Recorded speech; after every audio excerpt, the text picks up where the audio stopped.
नमस्कार साथियों, सर्वा क्लासेज में मैं ओपी शर्मा भूगोल व्याख्याता आपका हार्दिक स्वागत करता हूं। साथियों, रेट मेंस के विद्यार्थियों के लिए अपनी क्लास है, मुख्य रूप से थ्योरी क्लास भी है और साथ साथ में पीवाई की सीरीज जो टेस्ट सीरीज है वो भी अपने शुरू कर रखी है। तो थ्योरी के साथ साथ आप पीवाई की पढ़ेंगे तो आपका जो साथ साथ में एक प्रकार से कहें तो टेस्ट हो जाएगा, है ना। तो आपका एक अभ्यास हो जाएगा, पता लग जाएगा कि आप किस स्टेप पे खड़े हैं। तो अपने पीवाईक्यू सीरीज शुरू कर रखी है, साथ साथ में राजस्थान की ज्योग्राफी की थ्योरी शुरू कर रखी है। आज की क्लास में प्राकृतिक वनस्पति का तो सेकंड पार्ट है ना। पार्ट 2 जो है उसको अपन विस्तार से देखेंगे। सेकंड पार्ट की चर्चा अपन विस्तार से करेंगे।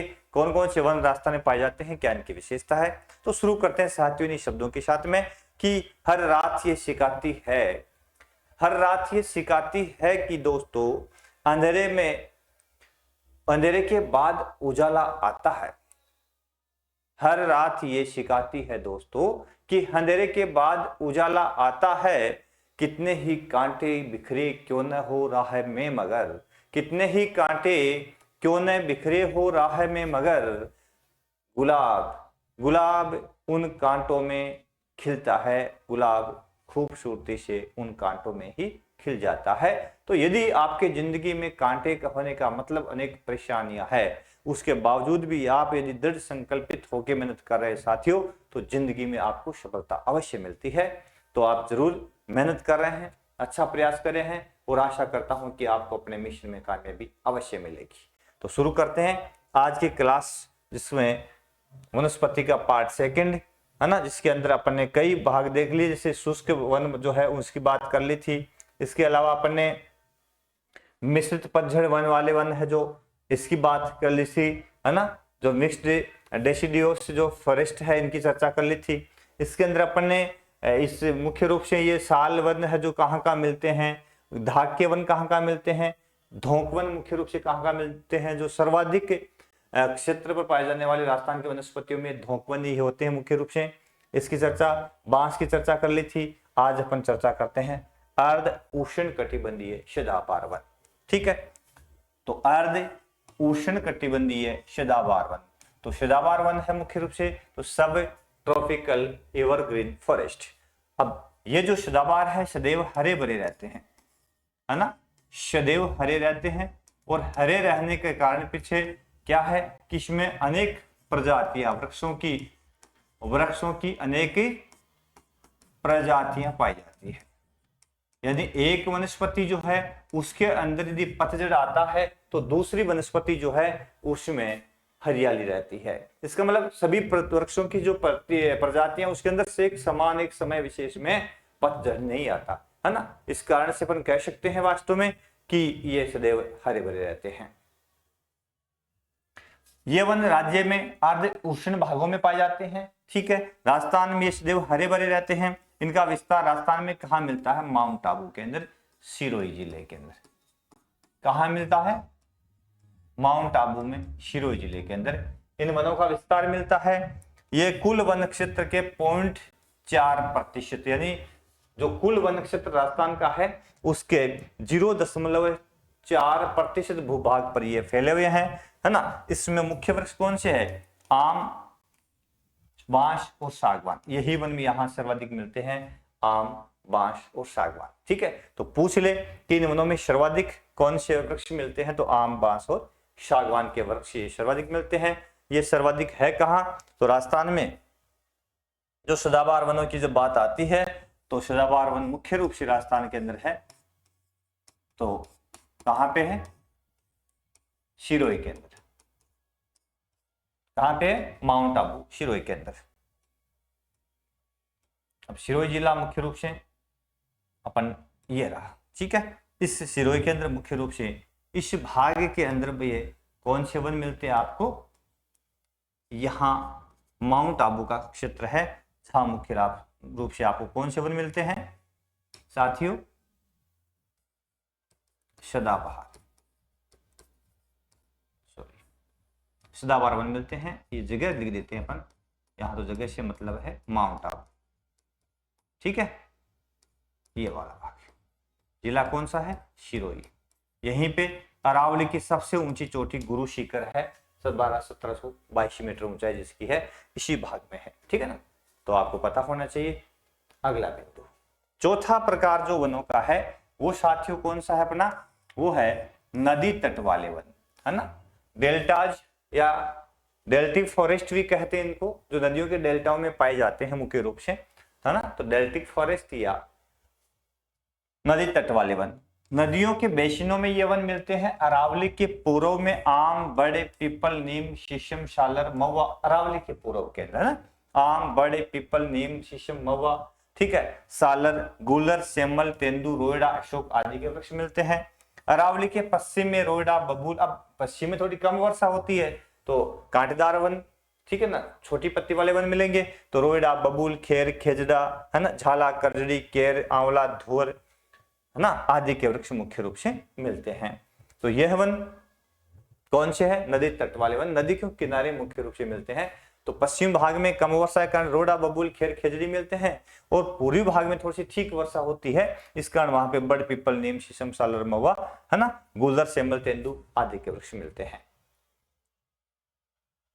तो अरावली मुख्य रूप से किस भाग में है, तो अरावली की बात करते हैं साथियों, तो अरावली राजस्थान के अंदर मुख्य रूप से इस भाग में अरावली का विस्तार है, ठीक है ना। इस भाग में इस प्रकार से फैली हुई है, और यहां मुख्य रूप से इस अरावली के इस भाग में यहां जो वृक्ष मिलते हैं अरावली के पश्चिमी भाग में और अरावली के पूर्वी भाग में, ठीक है। तो यहां जो वृक्ष आपको मिलते हैं इस भाग के अंदर पश्चिम में जैसे खेजड़ी मिल जाएगी, है ना, बबूल मिल जाएगा, ये वन मिलते हैं।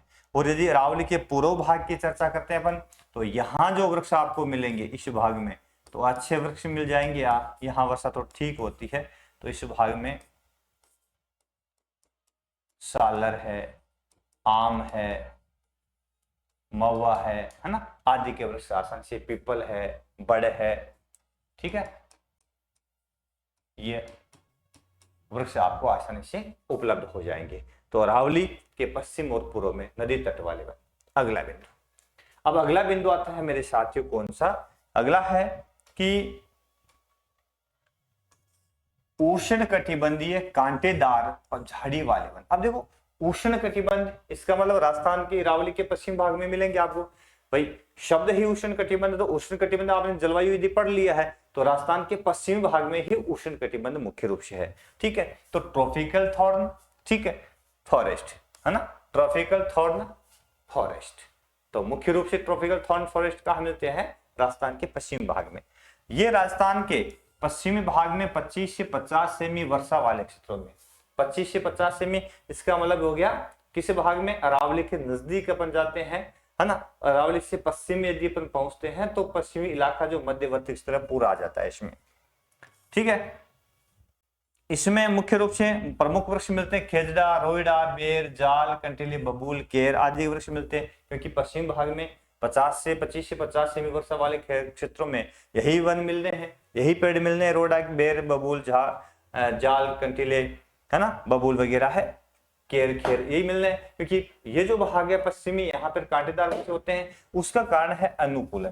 भाई एक पेड़ जो है उसको यदि पानी कम मिलता है तो उसकी जो पत्तियां होती है वो बड़ी पत्ती न होकर के पत्ती जो होती है छोटा रूप धारण कर लेती है ना। तो ये इसका कारण है कम वर्षा।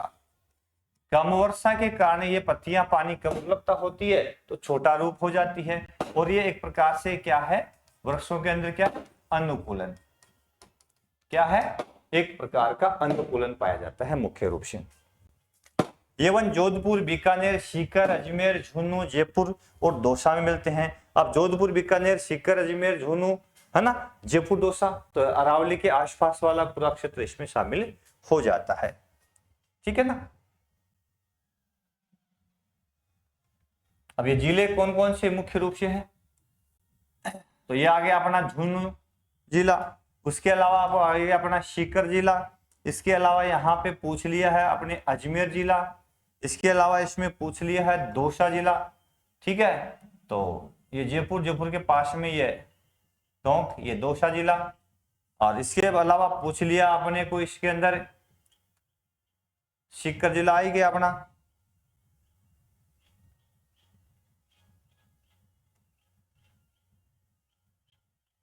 इसके अलावा पूछ लिया अपने को जोधपुर, ठीक है ना, इसके अलावा अपने को पूछ लिया इसके अंदर ये कलर ले, बाड़मेर वाला क्षेत्र, ठीक है। तो ये ऐसे जिले हैं जो मुख्य रूप से इस भाग में, जोधपुर आ गया है ना, इस भागों में मुख्य रूप से यहाँ पे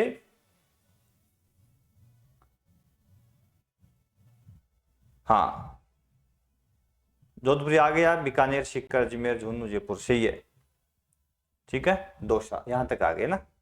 तो एक दो कलर और कर दें, ये जयपुर आ गया और ये बीकानेर आ गया।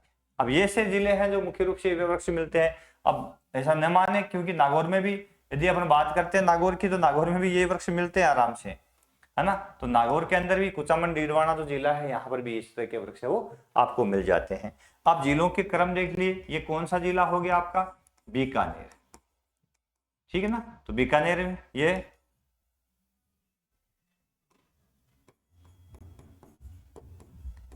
बाड़मेर, अब बाड़मेर में कम मिलेंगे आपको ना, हमें इसको हटा देना चाहिए बाड़मेर को।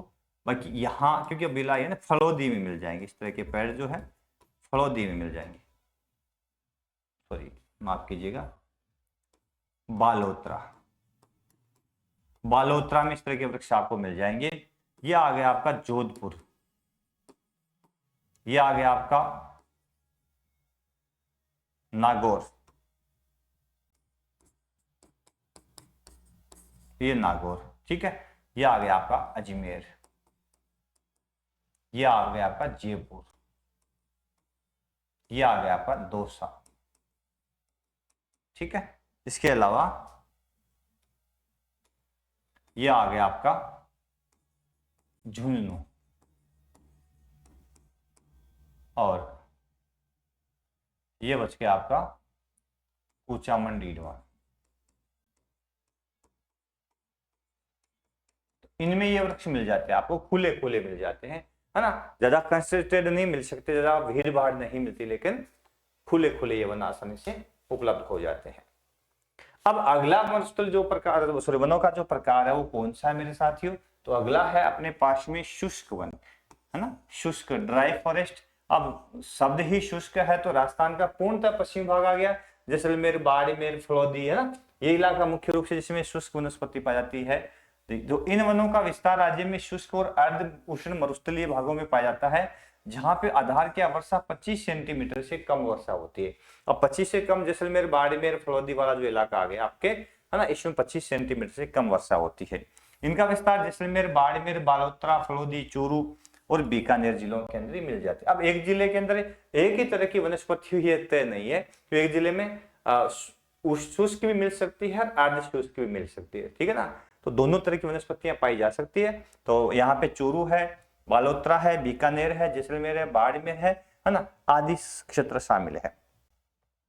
अब यहाँ वनों में कौन से वृक्ष मिलते हैं, तो यहाँ पे बेर, केर, थोर, खेजड़ी, फोग तथा अन्य घास, कुछ घास है यहाँ पे, जैसे सिरकनिया, मूज कहा जाता है, मूज की, है ना, सिरकनिया घास, मूज है, शेवण है, मूरण है, धामण है। तो दुधारू पशुओं के लिए और भेड़ों पालक जो है, पशुपालक है, उनके लिए घासें बड़ी महत्वपूर्ण होती है, क्योंकि ये घास ही महत्वपूर्ण इस प्रदेश में पशुपालक जो पालक है उनके लिए एक प्रकार से कहें तो जीवन का आधार है साथियों, है ना। तो ये छोटी पत्ती वाले वृक्ष, कांटेदार वृक्ष मुख्य रूप से इस भाग में बहुत ऐसे देखने को मिलते हैं। अब जिले कौन कौन से, जैसलमेर, बाड़मेर, बालोतरा, है ना, फलौदी, चूरू और बीकानेर। तो अभी मानचित्र भी देख लेंगे अपन शुष्क वनों के बारे में।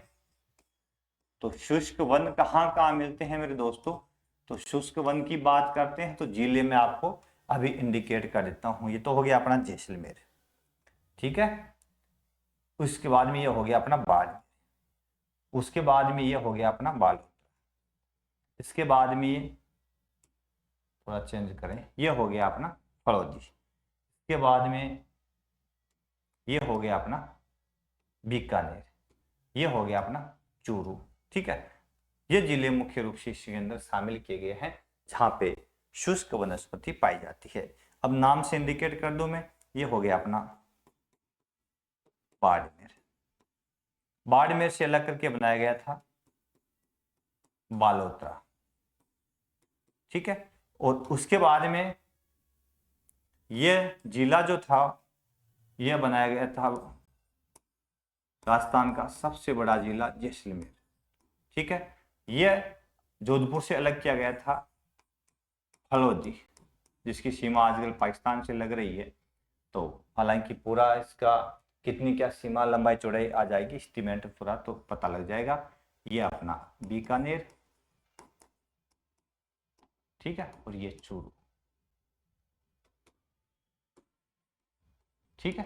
ये लो, तो ये प्रमुख ऐसे जिले हैं जहां मुख्य रूप से शुष्क वनस्पति, क्योंकि ये भाग है, इस भाग के अंदर वर्षा जो होती है ना 25 सेमी या 25 सेमी से कम होती है।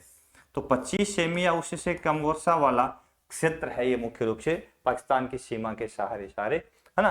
अब कम वर्षा के लिए उत्तरदायी इस भाग में क्या है, तो अपन जलवायु पढ़ी होगी, है ना। तो यहाँ पे जो मानसूनी पवनें वो सीधी निकल जाती है, और जो बंगाल के अरब सागरीय मानसूनी पवनें और बंगाल की खाड़ी की जो शाखा है उसके ये वृक्षछाया प्रदेश में है। तो ये भाग पूर्णतः शुष्क है, और इसी कारण से कम वर्षा के कारण इस भाग में शुष्क वनस्पति, जो झाड़ीदार वनस्पति, कांटेदार वनस्पति जो है वो पाई जाती है कम वर्षा के कारण। और सबसे बड़ी समस्या इस भाग में मृदा अपरदन की देखने को मिलती है, और साथ साथ में मिट्टी भी कैसी है, लवणीय। हालांकि मिट्टी उपजाऊ है यहाँ की, है ना, उपजाऊ मिट्टी है फिर भी, लेकिन उसका जल के अभाव में उसकी उपयोगिता बहुत कम है। हालांकि जो इंदिरा गांधी नहर जो है परियोजना है, उस नहर के आने के बाद में ये प्रदेश बिल्कुल हरा भरा हुआ है और आबाद भी हुआ है। जनसंख्या काफी इस प्रदेश में आकर के निवास करने लगी है। लोगों को खेत हुआ क्या कि जब नहर प्रणाली डाली गई थी उसी समय 1958 के आसपास में नहर प्रणाली इस प्रदेश में जब डाली गई थी और लोग नहीं रहते थे, तो फिर लोगों को काफी प्रोत्साहित किया सरकार ने, और फ्री के अंदर जमीन अलॉटमेंट दी थी, उसको जैसे मुरबा कहते हैं। इस प्रदेश में काफी लोगों को जमीनें अलॉटमेंट की थी फ्री के अंदर, लेकिन फिर भी वो बंजर इलाका था, पूरा का खाली इलाका था, डेजर्ट था। तो कौन सोच रहा था कि हम वहां जाएंगे, कब उस जमीन की वैल्यू होगी, क्या करेंगे। फिर भी लोग वहां गए, है ना, और उन्होंने उस प्रदेश में रहना प्रारंभ किया। आज इलाका धीरे धीरे आबाद हो रहा है, तो हो सकता है, संभव है। उसके बाद में कुछ घासें हैं, ये घास बड़ी महत्वपूर्ण होती है, इनकी वैल्यू है ना, जैसे कि खस घास, है ना, जिससे इत्र बनता है। खस घास बड़ी महत्वपूर्ण, इसका बहुत बार प्रश्न पूछा गया है। ये एक सुगंधित घास है ना, सुगंधित घास है, जिसका उपयोग किस में होता है, इत्र के अंदर होता है, सेंट बनाने में, है ना। वो डालते ना अपन खुशबू के लिए, जो फॉरेनर होते हैं वो लाग एक वो रुई में डाल करके कान में लगाते थे, पहले हम छोटे देखते थे ताकि खुशबू आती रहे उससे, ना। इत्र बनाने कूलर की टाटियां, कूलर की टाटी जो होती है, पंखे बनाते हैं महिलाएं मुख्य रूप से, है ना। कमरे को ठंडा करने के लिए जालियां बना करके खिड़कियों विंडोज में ये डालते हैं इसकी, ताकि ये खिड़कियां हो ठंडी रहे, ठीक है, उनको गीला करने के बाद। तो ये इसका उपयोग है खस घास का। तो ये प्रश्न कई बार पूछा गया है कि इसका उपयोग क्या है, तो विशेष रूप से खस का उपयोग जो है साथियों, इत्र वाला प्रश्न कई बार पूछा गया है, तो ये आपको पता हो किसी से क्या बनता है, इत्र बनता है। ये घास भरतपुर, सवाईमाधोपुर, टोंक में बहुत ऐसे पाई जाती है। अब सर्वाधिक कहाँ मिलती है, भरतपुर मिलती है, टोंक मिलती है, और सवाईमाधोपुर मिलती है। अब ये खस घास वाले जिले अपन देख लें, है ना, देखो प्रत्येक का मानचित्र, है ना, खस घास मुख्य रूप से कहाँ का मिलती है उसका मान। तो अपन ने देखा कि मुख्य रूप से कहाँ का मिलती है, तो भरतपुर मिलती है ना। इसके अलावा टोंक में मिलती है, जयपुर के नीचे टोंक, और इसके साथ साथ में सवाईमाधोपुर मिलती है, ये सवाईमाधोपुर, ठीक है। इन जिलों में खस घास सर्वाधिक पाई जाती है। तो सबसे अधिक कहाँ मिलती है, भरतपुर में। इसका प्रश्न भी पूछते हैं, यह हो गया अपना सवाईमाधोपुर।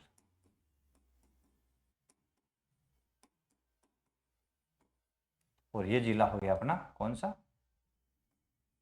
टोंक, ठीक है। ये प्रमुख जिले हैं जहां पे कौन सी घास मिलती है, खस घास मिलती है। मानचित्र से आपको मेमोराइज हो जाएगा। फिर अगली घास है, एक वनस्पति उत्पाद है कट्ठा, जो खेर से प्राप्त किया जाता है। खेर के तने, जो खेर की जो छाल होती है उसको उबाल करके उससे कट्ठा तैयार किया जाता है। जो मुख्य रूप से अपन काफी लोग जो पान का सेवन करते हैं, है ना, उसमें ये काम में लिए जाते हैं। ठीक है, तो कत्था, ठीक है, तो क्या कैसे खेर किस वृक्ष से मिलता है, तो कत्था खेर के वृक्ष से तैयार होता है। एक तो ये बात ध्यान रखिएगा कि खेर के वृक्ष से कत्था तैयार होता है। राजस्थान में कत्थे का उत्पन्न घरेलू स्तर पे होता है, न कि औद्योगिक स्तर पर, यह भी याद रखने की बात है। इसका उत्पन्न उदयपुर, सलूम्बर, उदयपुर से अलग करके नया जिला सलूम्बर, चित्तौड़गढ़, है ना, इसके अलावा बूंदी, झालावाड़, कोटा, भरतपुर और जयपुर जिलों में किया जाता है खेर, क्योंकि खेर जो है इसी भाग में मुख्य रूप से पाया जाता है। तो कत्था, अब कत्था मुख्य रूप से कहाँ निकाला जाता है ना, तो यही इलाका है उदयपुर सलूम्बर वाला क्षेत्र। ये दो उदयपुर जिला था, इससे अलग करके एक नया जिला बनाया गया जिसका नाम था सलूम्बर। ठीक है, इसके अलावा आपको पता है कि एक अलग जिला है चित्तौड़गढ़। इसके अलावा अलग जिला है जहां पे मुख्य रूप से कत्थे का उत्पन्न होता है। तो अलग अगला है कर्म झालावाड़ है या कोटा है, अच्छा बूंदी झालावाड़ आ गया है ना, कोटा बोल,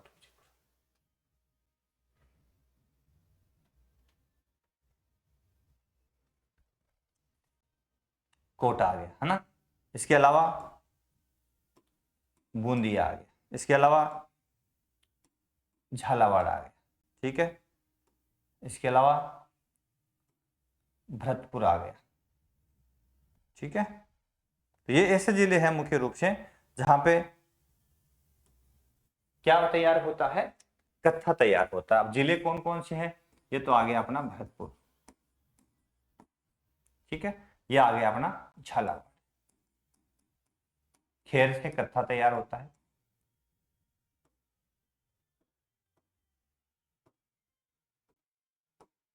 ठीक है, ये आ गया अपना कोटा जिला जिसकी सीमा मध्य प्रदेश से 2 बार लगती है। ये आ गया कोटा के पास में बूंदी जिसमें सर्वाधिक गन्ना होता है राजस्थान में।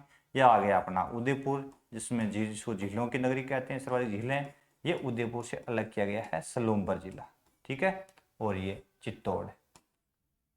चित्रदुर्ग जहाँ पे चित्तौड़ का किला है मुख्य रूप से।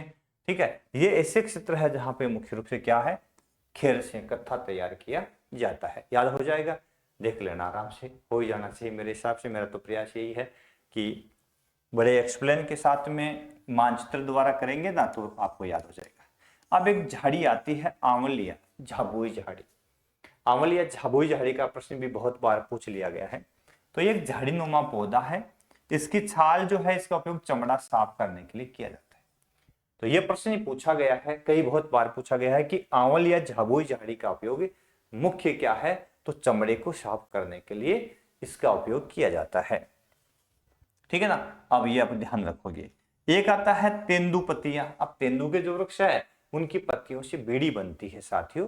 तो तेंदु की पत्तियां जो है वो कहाँ का कलेक्ट की जाती है, बीड़ी कहाँ का बनती है, तो तेंदु पत्तों का जो कलेक्शन है वो होता है उदयपुर, चित्तौड़, झालावाड़ और बांसवाड़ा और बारां जिलों में। बांसवाड़ा, बारां, झालावाड़, उदयपुर और चित्तौड़ जिलों के अंदर तेंदु की पत्तियों का कलेक्शन होता है।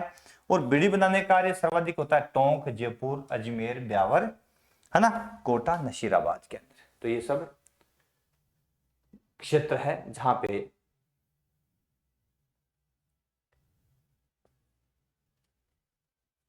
तो यहां पे अपन देखते हैं तेंदुपत्ता। तो तेंदुपत्ता मुख्य रूप से किस भाग में प्राप्त होता है, तो तेंदुपत्ते की बात करते हैं तो उदयपुर आ गया, उदयपुर के साथ में चित्तौड़ आ गया, तो सलूम्बर भी आ जाएगा, है ना, ये चित्तौड़ भी आ जाएगा, बांसवाड़ा भी इस भाग में आ जाएगा मुख्य रूप से।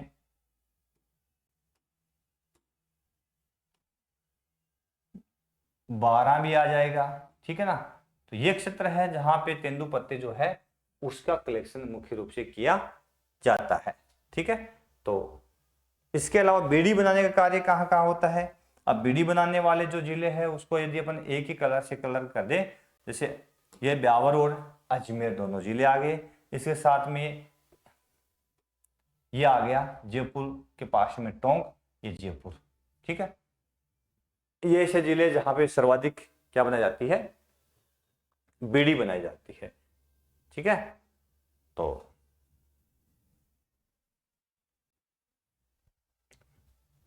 नशीराबाद, कोटा, ठीक है, तो आ गया टोंक, जयपुर। नशीराबाद, कोटा, सारे आ गए ना? हाँ जी, कोटा, ये कोटा होगा, ये कोटा। अब ये भाग जो है ये तो है बीडी केंद्र, है ना? इन जिलों में बीडी केंद्र, बीडी बनाई जाती है मुख्य रूप से। तो जिले कौन कौन से आपके समक्ष आए गए हैं? अजमेर, अजमेर से ब्यावर अलग हुआ था, इसके बाद में जयपुर आ गया, टोंक आ गया और कोटा आ गया। नसीराबाद अजमेर के कई भाग है मुख्य रूप से। तो ये भाग ऐसे जहां पे बीड़ी बनाई जाती है।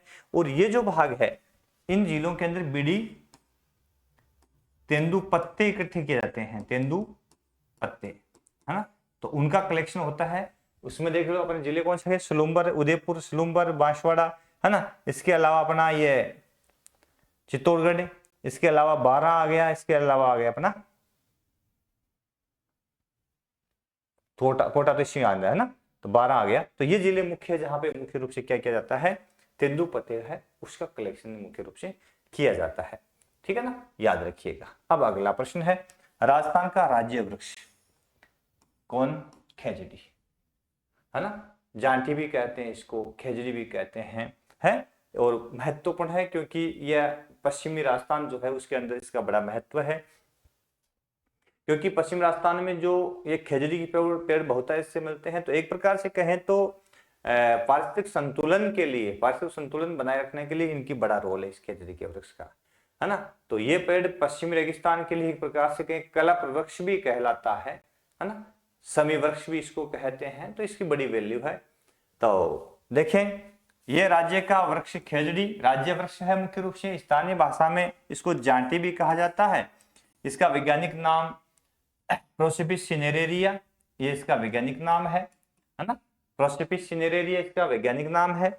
और इसे रेगिस्तान का कलह वृक्ष भी कहा जाता है, क्योंकि रेगिस्तान में यही एक वृक्ष है जो मुख्य रूप से विभिन्न प्रकार की इच्छाओं की पूर्ति करता है ना? तो यही एक वृक्ष है जो छायादार है, यही एक वृक्ष है जो पशुओं के लिए लूंग या लूम देता है। इसकी पत्तियों को लूंग या लूम कहा जाता है, जो पशु जो भेड़ बकरियां हैं आसानी से उसका सेवन करती है बड़ी खुश होकर के, तो उनके लिए महत्व है। इसकी फली को सांगरी कहा जाता है, और आजकल बड़ा फैशन है इसकी फली जो है ना, जो लगती है उसको सांगरी, है ना? उसके साथ में इसी रेगिस्तान में एक वृक्ष है केर, और उसके जो लगने वाला जो फल है केर, इन दोनों की केर और सांगरी का एक कॉम्बिनेशन है। और शादी ब्याह में जो सब्जी बनती है बड़ी महंगी और कॉस्टली भी होती है, लेकिन देखो मरुस्थल की जो उपज है उस उपज का बड़ा महत्व है। ये काफी महंगी उपज है केर और सांगरी, है ना? तो केर कुछ फल लगते हैं बोर टाइप में, और खेजड़ी जो है उसके सांगरी लगती है, उसका जो फल है उसकी फली है उसको सांगरी कहते हैं, जो मुख्य रूप से सब्जी के लिए अच्छी मानी जाती है। उसके बाद में अगला बिंदु आता है राजस्थान की वन नीति। राजस्थान सरकार की वन नीति, राजस्थान में जो वन नीति है 18 फरवरी 2010 को प्रारंभ की गई, जारी की गई 18 फरवरी 2010 को, और जिसमें कुल भूभाग के 20% भाग पर वन फैलाने का लक्ष्य रखा। बहुत बार पूछ लेते हैं कि लक्ष्य कितना था। 2010 की वन नीति में राजस्थान सरकार ने कितना लक्ष्य रखा? तो 20% भूभाग जो है वर्तमान में 9.61% भाग पर ही वन पाए जाते हैं, बहुत कम है साथियों। तो 2010 की जो वन नीति थी उसमें 20% लक्ष्य रखा था, लेकिन इसका मतलब उस लक्ष्य को अपन हासिल नहीं कर पाए, है ना? इसलिए ये अपन आज भी पीछे है। वन नीति घोषित करने वाला राजस्थान देश का पहला राज्य था। यह प्रश्न भी पूछ ले कई बार कि देश का प्रथम राज्य कौन सा है जिसने सर्वप्रथम वन नीति घोषित की है? तो राजस्थान पहला राज्य है जिसने सबसे पहले वन नीति घोषित की है। राजस्थान में वन नीति में कुछ संशोधन किया गया था। तो 4 मार्च 2014 को इस नीति के अंदर कुछ संशोधन किया गया, है ना? और कुछ अमेंडमेंट करके उसमें नवीन प्रावधान किए गए। उसके बाद में आता है राजस्थान में 2021 आधार वर्ष 2021, क्योंकि वन सर्वेक्षण विभाग जो देहरादून मुख्य रूप से भारतीय वन सर्वेक्षण विभाग जो देहरादून जो आंकड़े जारी करता है मुख्य रूप से, उसमें राजस्थान के संदर्भ में जो आंकड़े अपने को मिलते हैं, है ना, वो रिपोर्ट कब 2023 और 24 में जारी होती है। आंकड़े 2021 के मुख्य रूप से लिए गए हैं। उसके अनुसार राज्य के अंदर वन क्षेत्र कितना है? वन क्षेत्र राजस्थान में 32,921 वर्ग किलोमीटर एरिया में टोटल वन पाए जाते हैं, जो अपने 3,42,239 वर्ग किलोमीटर राजस्थान का जो कुल क्षेत्रफल है उसके 32,921 वर्ग किलोमीटर में जो लगभग 9.61% है ना, लगभग इतना है। राज्य में वन आवरण कितना है? 16,654.96 वर्ग किलोमीटर। ये तो वन आवरण है। देखो दो तरह की वनस्पति है, एक तो वन आवरण है ना, एक वन क्षेत्र है। अब वन क्षेत्र वो एरिया है जहां सरकार ने जिसको अधिकृत या अधिसूचित कर रखा है कि वो जंगली है, वन क्षेत्र के अधीन है, लेकिन वहां पे वन है कि नहीं है, वास्तविक वन क्षेत्र है या नहीं है, ये बड़ा मुद्दा है। एक है राज्य में वृक्ष आवरण, ये 8,733 वर्ग किलोमीटर में है। राज्य की कुल भू क्षेत्र का लगभग कितना प्रतिशत भाग वन आवरण और वृक्ष आवरण है? जो राजस्थान का कुल भू क्षेत्र है उसका 7.61% भाग है जिस पर वृक्ष आवरण और वन आवरण देखने को मिलता है। उसके बाद में एक अमेंडमेंट किया गया था संविधान के अंदर 42वें संविधान संशोधन 1976 के तहत कुछ प्रावधान किए गए। इस प्रावधान के तहत वन और वन्य जीव विषय को समवर्ती सूची में डाला गया। पहले राज्य सूची का विषय था वन और वन्य जीव, उसको समवर्ती सूची में डाला गया ताकि इसके संरक्षण के लिए केंद्र सरकार भी जिम्मेवार हो और स्टेट गवर्नमेंट भी जिम्मेदार हो। एक अनुच्छेद 48A इसमें जोड़ा गया, वो जो निर्देशित राज्यों को निर्देशित करता है कि वे वन व वन्य जीवों की रक्षा करेगा, है ना। तो कहां जोड़ा गया? नीति निर्देशक के तत्व है भाग 4 के अंदर, ठीक है, अनुच्छेद 48A जो है इसमें शामिल किया गया। दूसरा अनुच्छेद 51A राज्य के नागरिकों का कर्तव्य बनता है कि वे पर्यावरण की सुरक्षा करेंगे। ये मूल कर्तव्य के भाग 4A के अंदर, है ना, मूल कर्तव्य भाग 4 के ए पार्ट के अंदर ये एक लाइन और जोड़ी गई। इनका उद्देश्य क्या है? लोगों को पर्यावरण के प्रति जागरूक करना और लोगों को पर्यावरण संरक्षण के लिए आग्रह करके उनसे अधिक से अधिक पर्यावरण संरक्षण है करवाना। अगला बिंदु है राजस्थान वन रिपोर्ट 2023 के अनुसार राज्य में क्या स्थिति है। अब वन रिपोर्ट के अनुसार राज्य की क्या स्थिति है ना, कि कितने क्षेत्र में वन है, किन जिलों में सर्वाधिक वन है, किन जिलों में कम वन पाए जाते हैं, तो उसमें देखते हैं अपन।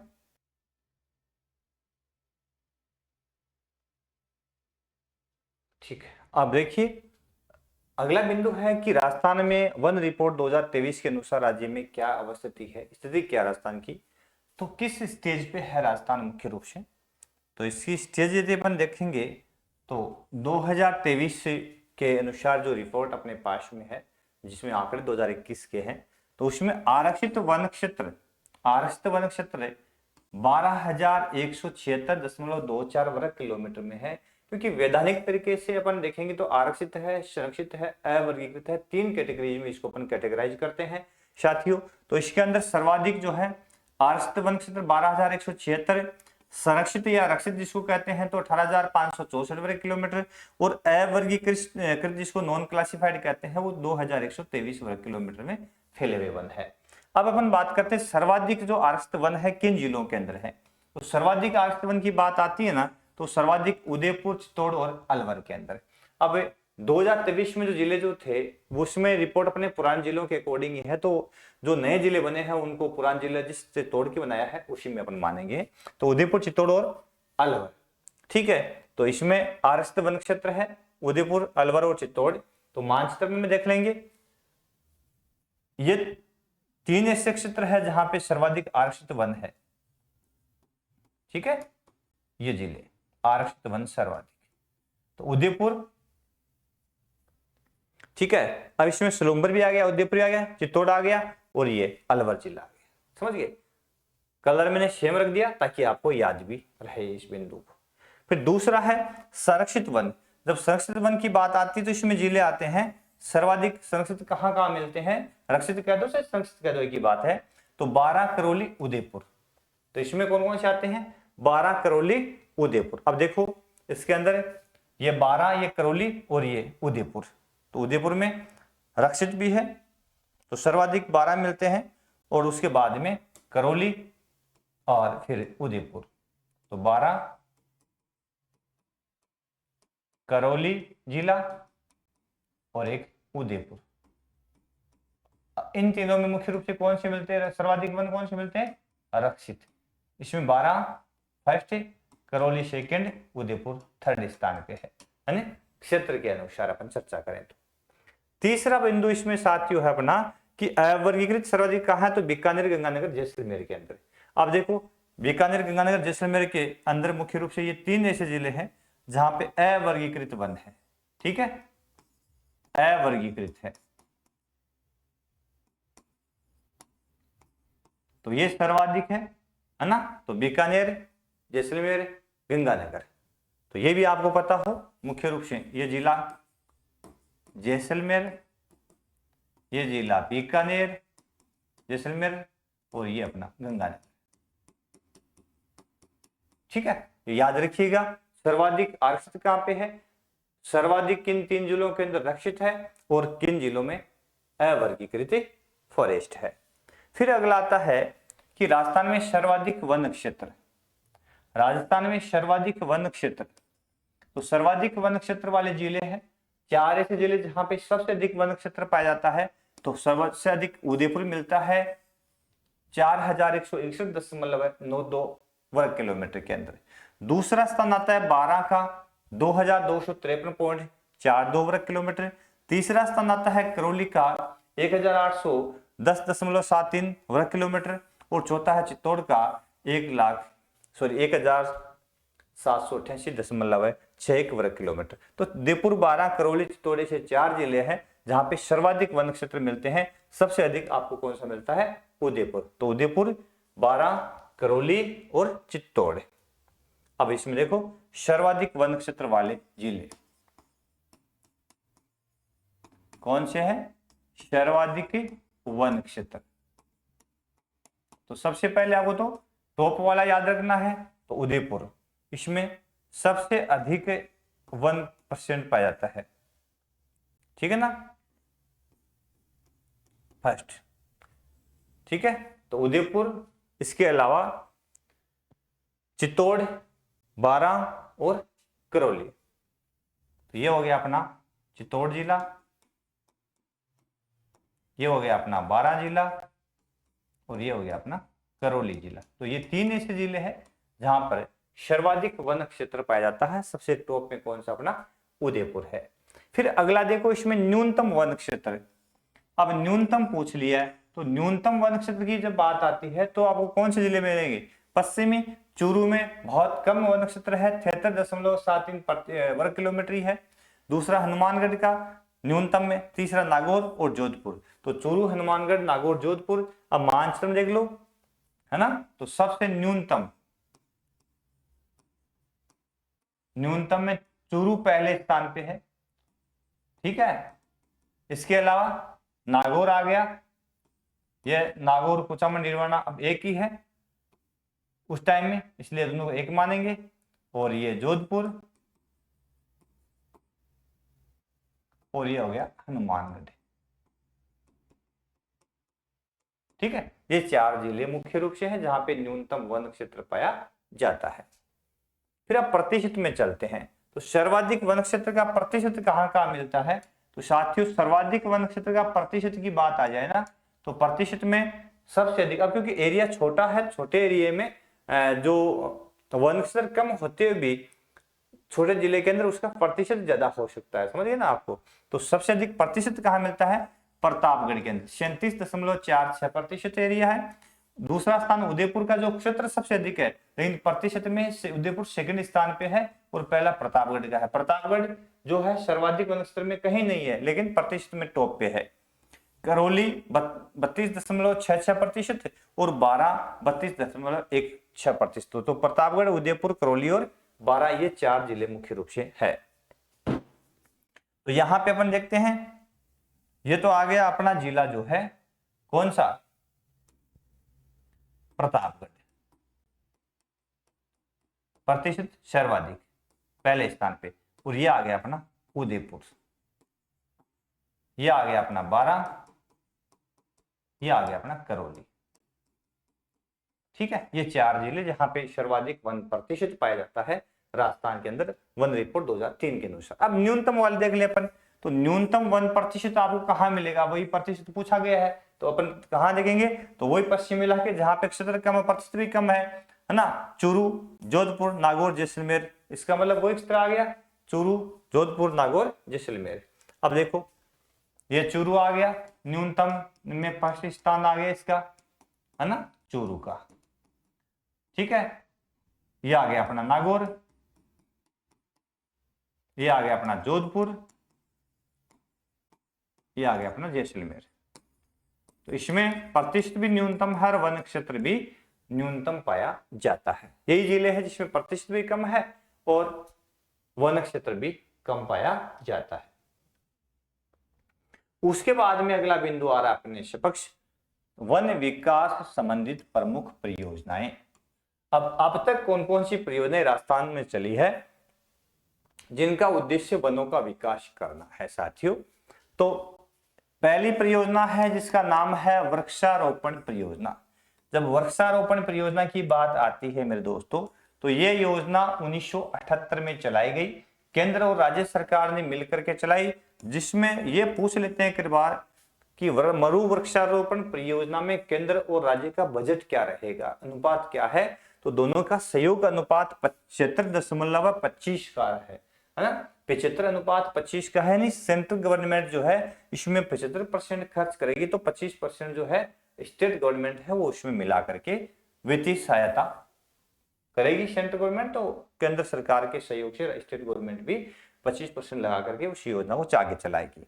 ये योजना 10 मरुस्थलीय जिलों में संचालित है। 10 मरुस्थलीय जिले कौन से हो गए, पश्चिमी राजस्थान के जिले, ठीक है, जैसलमेर, बाड़मेर, जोधपुर, बीकानेर, नागौर, चूरू वाला ये क्षेत्र। दूसरी योजना आती है इंदिरा गांधी नहर क्षेत्र में वृक्षारोपण और चारागाह विकास।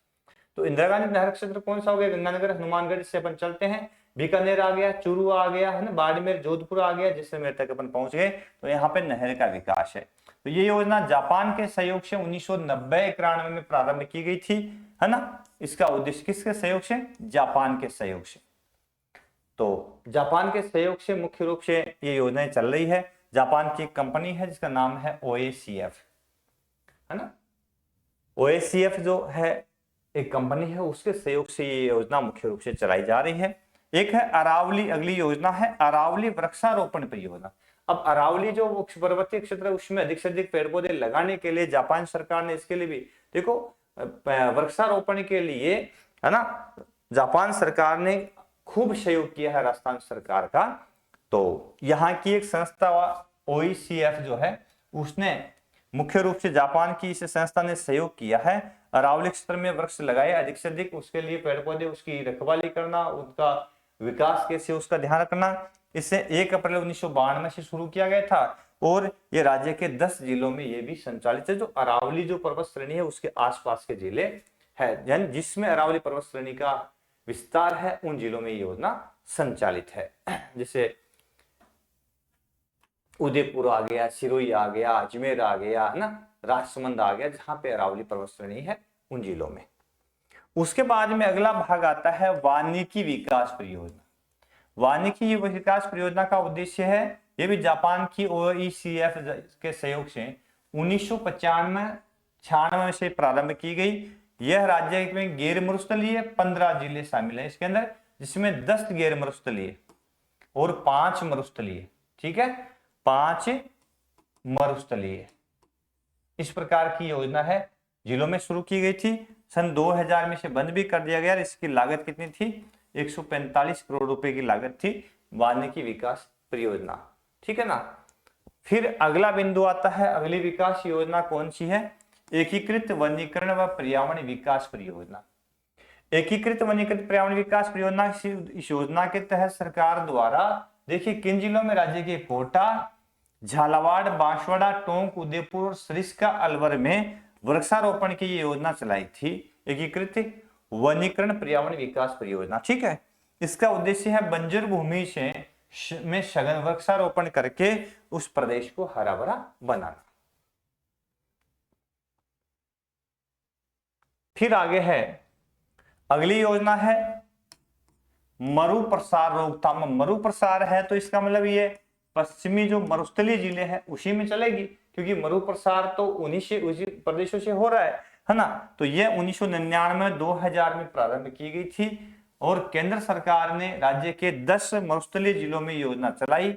पश्चिमी जिले जोधपुर, जैसलमेर, बाड़मेर, जालोर, पाली, नागौर, चूरू, बीकानेर, झुंझुनू और सीकर आदि जिलों में संचालित है। इसमें केंद्र और राज्य सरकार का जो खर्च है, वित्तीय जो खर्च है, वो 75:25 का रहेगा, है ना। तो पश्चिमी जिले आ गए इसके अंदर, जोधपुर से ले लो, जैसलमेर से ले लो, जैसलमेर, जोधपुर, बाड़मेर, है ना। इसके अलावा जालोर, पाली, है ना, और नागौर, चूरू, बीकानेर, झुंझुनू, सीकर, ये जिले इसमें शामिल हो गए। इसी मानचित्र भी दिया है। तो जैसलमेर आ गया, जोधपुर आ गया अपना ना, जालोर आ गया, पाली आ गया, नागौर आ गया, सीकर आ गया, झुंझुनू आ गया, ठीक है। तो ये जिले मुख्य रूप से है इसमें योजना संचालित है।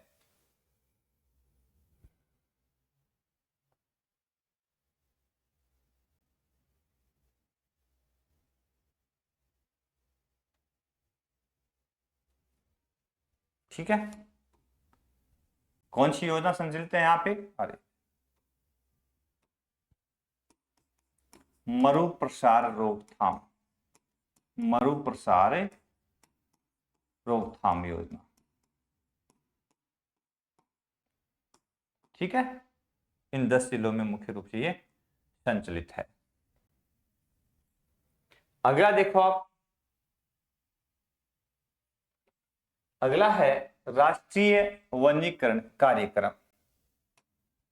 राष्ट्रीय वनीकरण कार्यक्रम MAF, इस योजना का शुभारंभ केंद्र सरकार के पर्यावरण और वन मंत्रालय, कौन सा विभाग है केंद्र सरकार का? पर्यावरण व वन मंत्रालय के द्वारा 4 योजनाओं को शामिल करके इसका एकीकृत योजना बनाकर इसको शुरू किया गया था। वो 4 योजनाएं कौन सी शामिल है राष्ट्रीय वनीकरण कार्यक्रम में? तो इसमें MAP के अंदर 4 योजना। पहली है कि समन्वित वृक्षारोपण योजना IAEP, इसको शामिल किया गया। दूसरी ईंधन व चारा योजना AOFP को शामिल किया गया।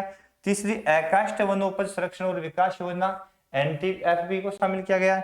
और चौथी वनों के पुनर्जीवीकरण से में अनुसूचित जनजाति और ग्रामीण गरीबों को जोड़ने की योजना STRP जो है उसको। तो मुख्य रूप से IAEP, AOFP, इसके साथ साथ में अपने STRP और NTFP जो है, इन 4 योजनाओं को मिला करके MAF योजना जो है वो बनाई गई थी। उसके बाद में हरित राजस्थान योजना। हरित राजस्थान योजना 2009 की है ना। 2009 में पंचवर्षीय योजना का शुभारंभ के साथ इस योजना को चला गया था।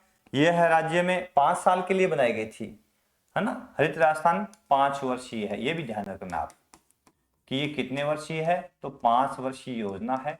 एक प्रकार से कहें तो हरित राजस्थान योजना देश को, प्रदेश को हरा भरा करने के लिए, अधिक से अधिक वृक्षारोपण करने के लिए इस योजना का शुभारंभ किया गया था। ये जन सहयोग से प्रदेश को हरा भरा करने के लिए चलाई गई। इसका नोडल एजेंसी ग्रामीण विकास विभाग है। कौन सा है? ग्रामीण विकास विभाग। और अंतिम योजना जो राज्य में ग्रामीण वनस्पतियों के विकास के लिए संचालित है वो है राजस्थान वानिकी जैव विविधता परियोजना। इसके 3-4 फैक्टर चल गए हैं, 1, 2, 3 फेज इसके हो गए हैं, चौथा फेज मेरे हिसाब से चल रहा है इसका। तो ये योजना जापान के सहयोग से अरावली प्रदेश के 18 जिलों में 2003-04 से शुरू की गई थी। इसका उद्देश्य अरावली क्षेत्र में वृक्षारोपण, पारिस्थितिक संतुलन बनाए रखना, जैव विविधता का संरक्षण करना और मृदा का संरक्षण करना, अपरजन से उसको बचाना था, है ना। इस योजना का जो 2008 में प्रथम फेज पूर्ण हो गया, उसके बाद में दूसरा, तीसरा अभी वर्तमान में फेज इसका चल रहा है। इस प्रकार से ये कुछ योजनाएं हैं जो राजस्थान के अंदर किसके लिए बनाई गई थी? वनस्पति, वन और वनस्पतियों के विकास के लिए बनाई गई थी। तो विस्तार से अपन ने इन योजनाओं की चर्चा की। और ये देखो फेज 2 भी इसका लिखा है। अगला है राजस्थान वानिकी और जैव विविधता की फेज 2, वो फेज फर्स्ट थी। इस योजना का फेज 2 जापान की JICA के सहयोग से प्रारंभ की गई थी। इसमें राज्य के 10 मरुस्थलीय जिलों को शामिल किया गया था, ठीक है। और इसमें सीकर, झुंझुनू, चूरू, जालोर, बाड़मेर, जोधपुर, पाली, नागौर, जैसलमेर, बीकानेर, वही आगे जिले जो 10 प्रमुख मरुस्थलीय जिले हैं उनको शामिल कर दिया गया था। इसमें 5 गैर मरुस्थलीय जिले भी शामिल है। कौन से? बांसवाड़ा, भीलवाड़ा, डूंगरपुर, सिरोही, जयपुर आदि को भी शामिल किया। ये गैर मरुस्थलीय है, बांसवाड़ा, भीलवाड़ा, है ना, डूंगरपुर, सिरोही, जयपुर। 7 वन्य जीव संरक्षित क्षेत्र भी इसमें शामिल है, जैसे कि कुंभलगढ़, बस्सी, केलादेवी वन्य जीव, फुलवारी किन्नाल, जैसमंद, रावली, टाटगढ़ वन्य जीव अभ्यारण्य आदि को 7 वन्य जीव अभ्यारण्य भी इस योजना में शामिल है। किसमें? फेज 2 के अंदर। और प्रमुख गैर मरुस्थलीय 5 जिले भी इसमें शामिल है और 10 मरुस्थलीय जिले भी इसमें शामिल है। तो भीलवाड़ा, बांसवाड़ा, डूंगरपुर, सिरोही और जयपुर। तो ये बांसवाड़ा, भीलवाड़ा, डूंगरपुर, सिरोही और जयपुर, तो ये 5 जिले मुख्य रूप से सेकेंड फेज 2 के अंदर है। किसमें है? फेज 2 में शामिल है। ठीक है, कौन कौन से जिले जो गैर मरुस्थलीय है? 10 मरुस्थलीय जिले शामिल किए थे, अभी अपन चर्चा की थी। कौन से मरुस्थलीय जिले थे मुख्य रूप से? तो मरुस्थलीय जिलों की अपन बात करते हैं तो मरुस्थलीय जिले कौन से थे? चूरू आ गया, है ना, बीकानेर आ गया, सीकर झुंझुनू आ गए, अपने नागौर आ गया, और पाली आ गया, जालोर आ गया, बाड़मेर आ गया, जोधपुर आ गया। ये मरुस्थलीय जिले मुख्य रूप से है, जो जैसलमेर आ गया, इनको शामिल किया गया था, है ना। तो 15, 10 मरुस्थलीय होए 10 मरुस्थलीय जिले हैं और 5 गैर मरुस्थलीय। समझ गए होंगे। इस प्रकार से इसके फेज 2 की चर्चा अपन ने विस्तार से की है। उसके बाद में क्लास कंप्लीट। धन्यवाद सभी का संपूर्ण क्लास से जुड़ने के लिए। और कैसी लगी क्लास कमेंट बॉक्स में अवश्य बताइएगा। और हमारा प्रयास है कि हमने पूर्ण कोशिश जो है हमारी 3rd ग्रेड के विद्यार्थियों के लिए जो रीट का संपूर्ण सिलेबस है वो उपलब्ध करवाने की है। तो हम यूट्यूब के माध्यम से और अपने एप्लीकेशन सर्वा क्लासेज के माध्यम से भी ये संपूर्ण कोर्स वहाँ पे अपलोड कर रहे हैं। तो सभी साथी अवश्य जुड़े और सर्वा क्लासेज यूट्यूब चैनल जो है उसको सब्सक्राइब कर लें, है ना, और साथ साथ में बेल आइकन दबा लें। धन्यवाद आप सभी का। जय हिंद, जय भारत। थैंक यू मेरे दोस्तों।